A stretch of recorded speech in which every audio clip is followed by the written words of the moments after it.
ጤነኛ ነው ብለው አስበው ነው የዛኔ ዝም ያሉት። እውነት አብርሽ አንተ እስከዛሬ እንደዚህ ለመሆነ ምክንያት ሩታና ኤፍሬም ናቸው ብለኸኝ ነበር። አቤላም ሄርሜላም እንደዛ ብለሽኝ ነበረ። ስለዚህ ያንን መረጃ እንድታሳዩኝ ነው በመጀመሪያ ደረጃ የምፈልገው። ጤነኛ እንዳልሆንክ እያወቁ ዝም አሉ እንጂ የዛን ሰዓት እንዴት አብርሃም አንድ ከጤነኛ ሰው አንድ ፍቅረኛው ከነበረች ሰው አይደል ባዳም ሲወርቅ እኮ ይደነገጣል አይደል? አለመደንገጥ ለነሱ ምንም ጥያቄ ያልሆነባቸው ወይም ደግሞ ምንም ነገር ጥያቄ ያልፈጠረባቸው ያደረጉት ነገር ስለሚያውቁ ነው ብዬ አስባለሁ። እኔ አንድ ሰው ራሱን ስቶ ቆመን ያየኸኝ አብርሃም ረጅም ሰዓት ገባህ አይደል? ይሄ ህዝቡንም አስደንግጧል። እነሱ ለምን ያስደነግጣቸው? የዛን ሰዓት ልብ የላቸውም እነሱ። አብርሃም ታሟል፣ አብርሃም ደንግጧል፣ አብርሃም የሆነ ነገር ሆኗል፣ እንዴት ዝም ይላል የሚል ጥያቄ ለምን አልመጣላቸውም?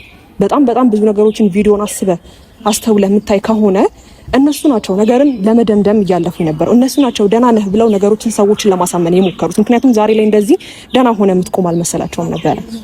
ገባህ አይደለ?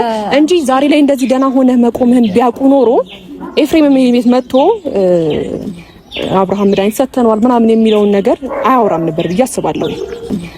እንግዲህ እያሳየህን ነበረ መፍዘዝህን፣ ማውራት አለመቻልህን። ስትረስ ነው ወይም ደግሞ መናገር አልቻለም ነው።